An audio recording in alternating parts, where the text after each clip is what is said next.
नमस्कार दोस्तों, ओम नमः शिवाय। स्वागत है आप सभी का इस नए वीडियो में।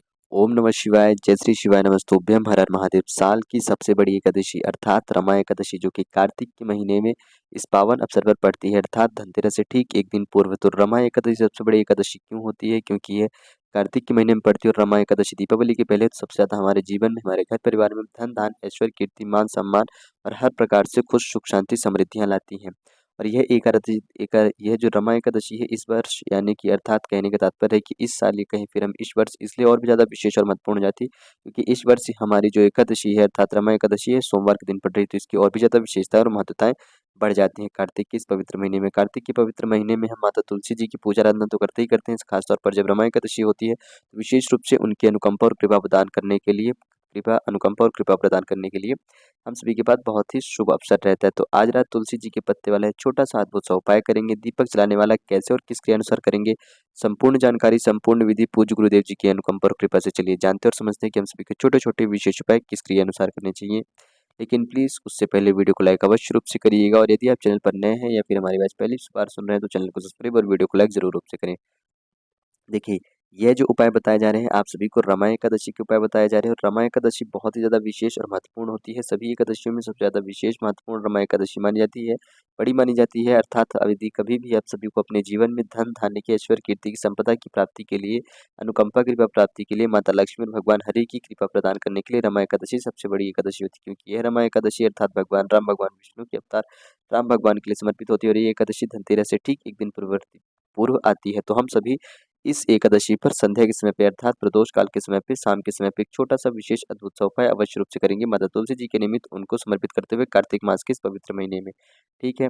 तो क्या करेंगे हम सभी को अपने घर के तुलसी जी के पौधा है, कहीं के तुलसी जी के वृक्ष के समीप जाना है। यदि घर में नहीं है तो हम किसी भी मंदिर के पास जा सकते हैं या फिर हमारे घर के बाहर कहीं पे भी तुलसी का वृक्ष है तो वहाँ पर जहाँ जहाँ पर जा कर के हम एक छोटा-सा कार्य करेंगे। मतलब तुलसी जी को दीपक तो हम समर्पित करते ही करते हैं एकादशी तिथि के दिन, लेकिन उसके साथ एक छोटा-सा कार्य, छोटी-सी विधि करेंगे। क्या करेंगे? मतलब तुलसी जी के समीप जाएँगे, एक तुलसी का पत्ता लेंगे। यहाँ पर ध्यान दीजिएगा कि आप सभी को एकादशी तिथि के दिन एक नियम ज़रूर रूप से अच्छे से याद कर लेना है, गाँठ बाँध लेनी है। क्या यह है कि आप सभी को कभी भी एकादशी तिथि पर तुलसी जी के वृक्ष से एक भी पत्ते नहीं तोड़ने चाहिए। क्या नहीं करने चाहिए? एक भी पत्ते तुलसी के वृक्ष से नहीं तोड़ने चाहिए। ख़ास तौर पर साथ ही साथ आपको तुलसी के वृक्ष को स्पर्श नहीं करना है, यानी कि आप सभी को छूना नहीं है तुलसी के वृक्ष को। आप इसको स्पर्श भी नहीं कर सकते हैं और छू भी पत्ते भी नहीं तोड़ सकते और छू भी नहीं सकते। तो ये 2 बात विशेष रूप से ध्यान दीजिएगा कि ना बिना तुलसी के पत्ते को तोड़े हुए और बिना तुलसी के वृक्ष को स्पर्श किए हुए हम सभी को यह कार्य, यह विधि, यह उपाय करने हैं। क्या करेंगे? तुलसी के वृक्ष में समीप में यहाँ पर कुछ पत्ते गिरे हुए रहते हैं, ठीक है? जो सूखे पुराने पत्ते रहते हैं, टूट करके अपने से उन पत्तों को उठाएँगे, उसको अच्छे से साफ करके शुद्ध कर लेंगे और उसमें उस पत्ते को लेंगे प्रयोग के लिए। साथ ही साथ हम सभी को आवश्यकता पड़ेगी एक गोल बाती के दीपक की। गोल बाती का ही दीपक हमेशा सदैव माता तुलसी जी को समर्पित किया जाता है, तुलसी के निमित्त, लक्ष्मी माता के निमित्त। और साथ ही साथ कार्तिक के महीने में आटे का दीपक का प्रयोग करिएगा तो बहुत और भी ज़्यादा विशेष रूप से सुंदर और शुभ रहेगा। यदि नहीं कर पा रहे हैं तो आप मिट्टी के दिए का भी प्रयोग कर सकते हैं।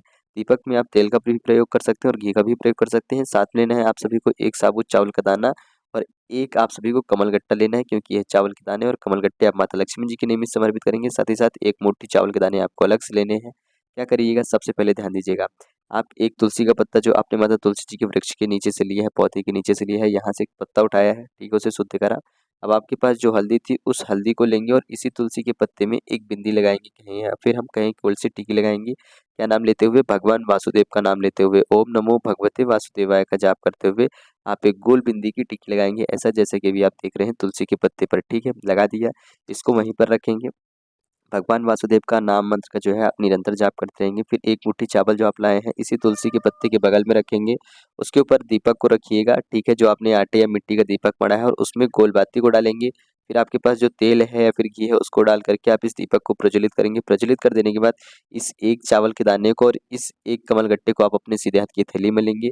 हथेली में ले लेने के बाद कमलगट्टा और एक चावल का दाना, अब आप सभी को क्या करना है कि माँ लक्ष्मी और भगवान हरि के मंत्र का आप सभी को 11 बार जाप करना है। एकादशी अर्थात 11 दिन होता है, 11 बार आप माता लक्ष्मी जी के नाम मंत्र का जाप करेंगे। आप सभी को बहुत अच्छे से याद होगा।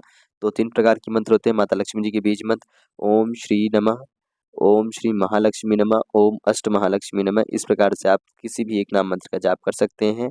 ठीक है, 11 बार आपने माता लक्ष्मी जी के नाम मंत्र का जाप कर लिया, कमलगट्टा लिया था, चावल लिया है, आपने भगवान हरि को याद करके ओम नमो भगवते वासुदेवाय नमः इस मंत्र का 11 बार जाप कर लिए, 2 बार आप सभी के 11-11 तो मंत्रों के जाप हो गए, अर्थात टोटल आपने 22 बार मंत्रों का जाप किया है। अब इस एक चावल के दाने को और इस कमलगट्टे को आप इसी दीपक के अंदर डाल करके छोड़ देंगे, रखा रहने देंगे। जैसे ही आपका दीपक प्रज्वलित हो जाता है तो आप इस तुलसी के वृक्ष इस पत्ते को उठाएँगे या फिर उसे शाम को रखा है तो अगले दिन सुबह आप इस तुलसी के पत्ते को उठा करके इसी गमले के अंदर डाल देंगे और बाकी सामग्री आप उठा करके किसी भी देव वृक्ष के नीचे समर्पित कर देंगे या फिर आपके पास एक ही कमलगट्टा था तो आप इसको पुणे से शुद्ध करके साफ करके रख सकते हैं अपने प्रयोग के लिए और जो चावल है किसी भी वृक्ष के नीचे आप डाल देंगे। इस प्रकार से हम सभी का एकादशी तिथि पर अर्थात रमा एकादशी का ये छोटा सा उपाय करते हैं, तुम्हारे घर परिवार में खुशियाँ आती हैं, सुख शांति आती है, समृद्धि आती है, माता तुलसी की कृपा से हर प्रकार से कष्ट दुख बाधाएं दूर होती हैं, साथ ही साथ भगवान हरि की कृपा से हमारे घर में हर प्रकार से सुख शांति समृद्धि रहती है और कमलगट्टा जो और चावल समर्पित करने माता लक्ष्मी जी की कृपा से हमारे घर में धन कीर्ति यश वैभव मान सम्मान यश प्रतिष्ठा की अनुकंपा कृपा प्रदान होती है। तो माँ तुलसी माँ लक्ष्मी भगवान हरि की विशेष रूप से कृपा प्रदान करने के लिए छोटा सा अद्भुत सा उपाय अवश्य रूप से करिएगा। रमा एकादशी की अंतिम दिन पर इस रात्रि पर विशेष रूप से करें जो कि धनतेरस के एक दिन पूर्व होती है। तो भगवान राम को माता लक्ष्मी को अर्थात भगवान राम के कहने का तात्पर्य है कि भगवान राम के भगवान विष्णु की एक अवतार राम कहें या फिर विष्णु के हो उनका कोई सा भी आप नाम लें, एक ही नाम हो जाए, एक ही सभी नाम एक ही अवतारों के लिए है और साथ ही साथ माता तुलसी जी को याद करते हुए छोटा सा बेहद सा सुंदर सा उपाय अवश्य रूप से करिएगा। अब हम बात करते हैं अपने अगले और दूसरे सबसे विशेष महत्वपूर्ण उपाय की कि एकादशी तिथि है और हम अपनी इच्छा मनोकामना के लिए कोई उपाय ना करें, ऐसा हो ही नहीं सकता है। तो एकादशी तिथि और साथ ही साथ और वैसे भी यदि यह एकादशी रमा एकादशी हो तो और भी ज़्यादा विशेष रूप से हम सभी के लिए फलदायक हो जाती है। तो क्या करेंगे हम इस रमा एकादशी के दिन पर अपनी इच्छाओं की पूर्ति के लिए इस एकादशी पर हम सभी को इच्छा पूर्ति के लिए भगवान शिव जी के मंदिर जाकर के एक छोटा सा बेहद सुंदर सा उपाय करना होगा।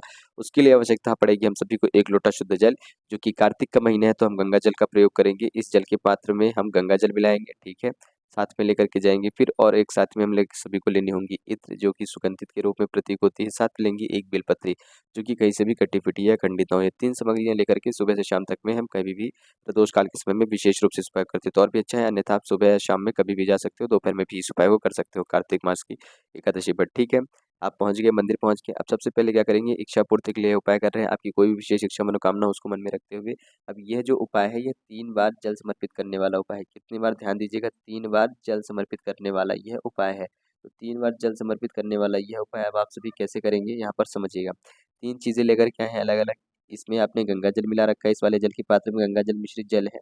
इत्र आपने एक शीशी ले रखी है, ठीक है, छोटी-सी, और एक बेलपत्री रखी है। सबसे पहले आप यह गंगा जल वाला जल समर्पित करेंगे भगवान शिव जी के शिवलिंग पर उत्तर दिशा की तरफ खड़े होकर के अपना मुख उत्तर दिशा की तरफ रखते हुए ओम नमः शिवाय श्री शिवाय नमस्तुभ्यम का जाप करते हुए संपूर्ण जल आप भगवान शिव जी की शिवलिंग पर अभिषेक कर देंगे। अभिषेक कर दिया गंगा जल आपने, जैसे ही आप सभी का गंगा जल संपूर्ण रूप से समाप्त होता है, अब इसके बाद क्या करना है कि आप सभी को यह इत्र जो है या फिर इस जल के पात्र में डालेंगे और थोड़ा सा जल अलग से और मिलाइएगा और फिर आप ये इत्र मिश्रित जल भगवान शिव जी की शिवलिंग पर समर्पित करेंगे ओम नमः शिवाय या फिर श्री शिवाय नमस्तुभ्यम का ही जाप करते हुए।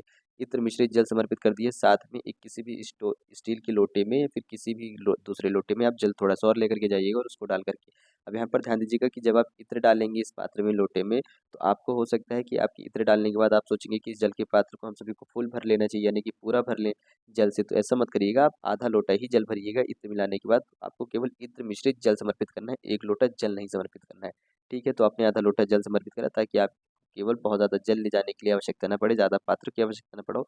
1 लोटा जो अलग से आप एक्स्ट्रा जल लेकर के आए हैं, उससे ही आप इस्तेमाल करके अपने पूरे उपाय को संपूर्ण रूप से दे सकिए, ठीक है। तो आपने आधा लोटा जल भर करके इत्र मिला करके इस भगवान शिव जी की शिवलिंग पर श्री शिवाय नमस्तुभ्यम या ओम नमः शिवाय का जाप करते हुए जल समर्पित कर दिया। हमने क्या करा, गंगा जल वाला जल समर्पित कर दिया है कार्तिक के इस पवित्र महीने में भगवान वासुदेव और भगवान शिव जी को याद करते हुए, ठीक है। अभी इत्र मिश्रित जल हम सभी ने समर्पित कर दिया। जीवन में धन संपदा के साथ साथ सुगंधित यानी कि सौभाग्य में समृद्धि और सम्मान के लिए विशेष रूप से प्रतीक होता है इत्र, इसका जल समर्पित कर दिया। अब अंत में हम सभी के पास बचती है एक बेलपत्री और जो हमारे पास जो हम अलग से जल लेकर के आए थे उसमें बचता है थोड़ा सा और आधा लोटा शुद्ध जल। अब यह आधा लोटा शुद्ध जल इसी जल के पात्र में डालेंगे, यह बेलपत्री भी इसी पात्र के अंदर डालेंगे और बेलपत्री मिश्रित जल हम सभी भगवान शिव जी की शिवलिंग में अंत में समर्पित करेंगे। पुनः से याद दिला दूं आप सभी को कि अपना मुख उत्तर दिशा की तरफ रखिएगा और बेलपत्री जो समर्पित करेंगे अंत में, जैसे ही जल संपूर्ण रूप समाप्त होता है जल के पात्र से निकल के, तो पत्ती का मुख आपकी तरफ रहेगा और पत्ती की जो डंडी है वह आपके बिल्कुल विपरीत रहेगी और कुंदकेश्वर महादेव जी का नाम लेकर के आप बेलपत्री मिश्रित यह वाला जल समर्पित करेंगे और अंत में आपकी जो भी कामना है जो भी इच्छा है, जिस भी इच्छा मनोकामना से आप ये उपाय करना चाह रहे थे, उसके लिए प्रार्थना याचना करते हुए आप सभी भगवान शिव जी से प्रार्थना याचना करेंगे।